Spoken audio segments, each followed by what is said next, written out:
ఈ రోజు రాష్ట్రంలో జరుగుతున్నటువంటిది దేశం మొత్తం కూడా చూస్తా ఉన్నటువంటి విషయం ఏంటంటే, దేశంలో ఉన్నటువంటి మిగతా రాష్ట్రాల్లో ఉన్నటువంటి సిఇఓలందరూ లేదా ఎన్నికల విధుల్లో ఉన్నటువంటి ఈ అబ్జర్వర్స్ గా వస్తున్న వాళ్ళందరూ కూడా ఏమిటి ఆంధ్రప్రదేశ్ అనేటువంటి దాన్ని చర్చిస్తా ఉన్నారు. నిన్న మొన్నటి దాకా జగన్మోహన్ రెడ్డి గారి పుణ్యాన ఈ దేశంలో ఏ ప్రాంతంలో గంజాయి లేదా ఆ మాదక ద్రవ్యాలు దొరికితే ఆంధ్ర వైపు వేలు చూపించినాయో, ఈ రోజు ఎన్నికలకు సంబంధించినటువంటి సంఘటనలో కూడా ఈ ఘటనలు ఏమిటి, ఈ దౌర్జన్యాలు ఏమిటి, ఈ దాడులు ఏమిటి, ఎన్నికల తర్వాత ఈ హింస ఏమిటి అనేటువంటిది దేశం ప్రపంచం అంతా కూడా మనకల్లే చూస్తా ఉంటే, వీళ్ళేమన్నా దాన్ని తప్పించడానికి అసలు విషయమే కాదన్నట్టుగా మాట్లాడేస్తా ఉన్నారు. ఇందులో పిన్నెల్లి రామకృష్ణారెడ్డి గారు నేరుగా అసలు ఏం లేదు, పెళ్లికి పోయినట్టు పోయాడు. దాంట్లో వీడియో ఫుటేజ్ చూస్తా ఉంటే అసలు నడుచుకుంటా సరదాగా దాంట్లోకి వెళ్ళిపోయి దాన్ని తీసుకొని పగలగొట్టాడు. అంటే అది ఎవరన్నా సహజంగా ఆయన పోతున్నటువంటి తీరుని చూసినప్పుడు ఆయన ఓటేయడానికి పోతాడేమో అనేంత కాన్ఫిడెంట్ గా పోయాడు.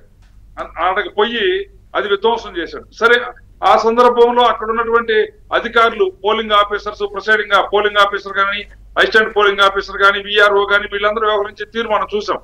మా ఇతరులు కూడా చెప్పారు. దాని ప్రస్తావనగా వెళ్ళి అది పగలగొట్టేశాడు.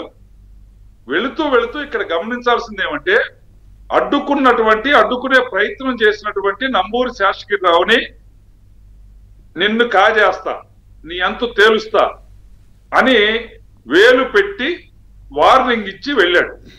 వెళ్ళిన కొద్దిసేపటికి అక్కడ ఉన్నటువంటి పిఓ ఈ పాడు ఏది గౌరవ శాసనసభ్యులు పిన్నెల్లి రామకృష్ణారెడ్డి గారు ధ్వంసం చేసిపోయినటువంటి ఈ ఈవీ ప్యాడ్లు, ఈవీఎం మిషన్లు బాగు చేసుకునే దాన్ని సరిచేయాలి కాబట్టి మీరు బయటికి వెళ్ళండి అని చెప్పి ఉద్దేశపూర్వకంగా శాసగిరిరావుని బయటికి పంపించారు. బయటికి వెళుతూ ఎమ్మెల్యే పిన్నెల్లి రామకృష్ణారెడ్డి ఉద్దేశపూర్వకంగా నా కొడక నన్ను అడ్డుకుంటావా, నువ్వు బయటికి రా, నిన్ను కాజేస్తా, నీ అంత తెలుస్తా అన్నాడు.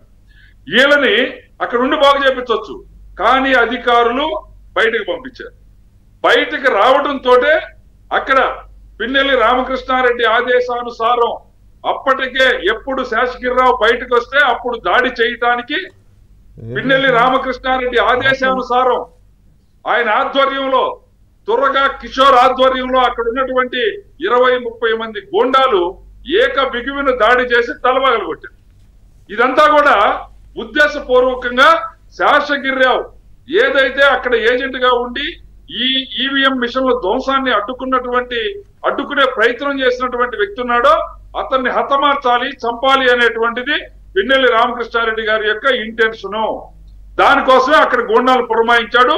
ఇక్కడున్న పిఓ, ఇక్కడున్న పోలీస్ అధికారులు కూడా సహకరించి అతన్ని బయటికి పంపించారు. అక్కడ పంపించాల్సిన అవసరం లేకపోయినా పోలింగ్ బూత్ లో నుంచి బయటికి పంపించారు. ఇది ఖచ్చితంగా 307 అప్లికబుల్ అయ్యేటువంటి అంశము. దీన్ని కూడా పరిగణలోకి తీసుకోకుండా ఉద్దేశపూర్వకంగానే వీళ్ళు ఎవరో గుర్తు తెలియని వ్యక్తులు, అన్నోన్ పర్సన్స్ ధ్వంసం చేశారని ఇచ్చారు. నేను అడుగుతున్నాను వెంకటకృష్ణ గారు, మీ ద్వారా ఎన్నికల సిఇఓగా ఉన్నటువంటి మీనా గారి దగ్గర నుంచి ఆర్ఓ దాకా ఎవరైతే ఈ వెబ్ కాస్టింగ్ పెట్టుకొని వాళ్ళ పరిధిలో 20-30 టీవీలు పెట్టుకొని, సిస్టమ్స్ పెట్టుకొని, మానిటర్స్ పెట్టుకొని ప్రతి దాన్ని అబ్జర్వ్ చేస్తా ఉన్నారో, 30-40 మంది ఆ నిపుణులు, ఆ ఐటీ నిపుణుల్ని దాని ఎదురుగా కూర్చోబెట్టి పర్యవేక్షణ చేయించారో, వీళ్ళందరూ ఏం రీల్స్ చూసుకున్నారా, ఏమన్నా సరదాగా ఎంజాయ్ చేశారా?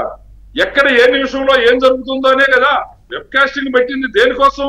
సమస్యాత్మక ప్రాంతాలుగా గుర్తించి నెల రోజుల ముందే ప్రకటించి ఈ ప్రతి బూత్ లో కూడా వెబ్ కాస్టింగ్ పెడుతున్నాం అని చెప్పి దారుణాలు అరికట్టడానికి పెట్టిన వెబ్ కాస్టింగ్ ఏం చేశారు? దీనికి ప్రధానంగా డిపిఓగా ఉన్నటువంటి విజయభాస్కర్ రెడ్డి కానీ, అసలు సిఇఓగా ఉన్నటువంటి మీనా గారు దీనికి సమాధానం చెప్పాలి. వెబ్ కాస్టింగ్ ఎందుకు పెట్టారు? అవి పరిశీలించడానికే కదా.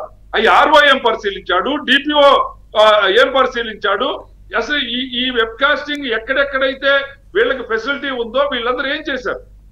దానికి బదులుగా పిఓ డైరీలో రాసి కేసు ఇవ్వాల్సిన దాన్ని విఆర్ఓ చేత కంప్లైంట్ ఇప్పించారు. ఆ విఆర్ఓ అన్నోన్ పర్సన్స్ అని ఇచ్చాడు. అప్పుడు పోలీస్ అధికారులు అడగాలి కదా, ఎస్ అన్నోన్ పర్సన్సే, నీకు తెలియదు, నువ్వు అమాయకుడివే, అయితే మీ దగ్గర వెబ్ కాస్టింగ్ ఉంది కదా, సీసీ ఫుటేజ్ ఇవ్వమని చెప్పి అప్పుడే అడగాలి. వీళ్ళందరూ మరి ఏం ఉద్యోగాలు చేస్తున్నారు? వీళ్ళందరూ ఖచ్చితమైన ఉద్యోగాలే చేస్తున్నారు. జగన్మోహన్ రెడ్డి గారి ఆదేశానుసారం పనిచేస్తున్నటువంటి ప్రభుత్వ చీఫ్ సెక్రటరీ జవహర్